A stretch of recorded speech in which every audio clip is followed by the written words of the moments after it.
কি বন্ধুরা, ভাবছো তো এটা কি? বলো তো এটা কি? দেখো দেখো, দেখে কি মনে হচ্ছে? খেতে ইচ্ছে করছে?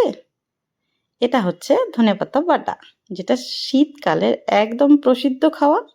তো দেখো, অনেকগুলো তাজা তাজা ধনেপাতা নিয়ে নিয়েছি, নিয়ে জল দিয়ে ভালো করে ধুয়ে নিয়েছি। দেখতেই পাচ্ছ, একদম ভালো করে ধুয়ে মিক্সির জারের মধ্যে দিয়ে দিলাম, আর কয়েকটা কাঁচা লঙ্কা দিয়ে দিলাম।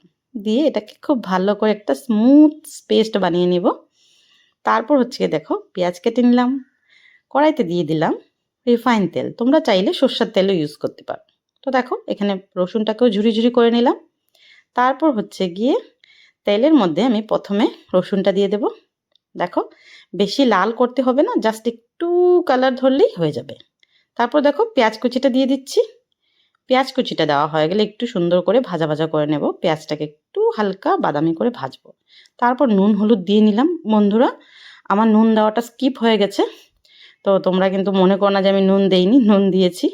তারপর দেখো, ধনেপাতা বাটাটা দিয়ে দিলাম, দিয়ে একদম কম আঁচে খুব সুন্দর করে কষাবো। মানে এটাকে খুব ভালো করে কষাতে হবে, যেন জলটা যেটুকু মানে এক্সট্রা জল আছে এটা যেন চলে যায়। দেখো, তৈরি হয়ে গেল। আর তোমরা ভাবছো তো যে আমি চুলাতে রান্না করছি। শীতকালে না মধ্যে মধ্যে চুলোতে রান্না করতে খুব ভালো লাগে। তো এক্সট্রা খড়ি ছিল, ওগুলো দিয়ে রান্না করে নিয়েছি। তো দেখো, খুব ভালো লাগছে না? তো বন্ধুরা বলো, রেসিপিটা তোমাদের কাছে কেমন লাগলো? যদি রেসিপিটা তোমাদের কাছে একটুকু ভালো লেগে থাকে, তাহলে একটা লাইক করো। চ্যানেলে নতুন হয়ে থাকলে চ্যানেলটাকে সাবস্ক্রাইব করো। ভিডিওটাকে প্রচুর প্রচুর শেয়ার করো। আর হ্যাঁ, কমেন্ট করতে ভুলো না তোমরা আমার ভিডিওটা কোথা থেকে দেখছো। তো বন্ধুরা চলো, আজকের জন্য টাটা।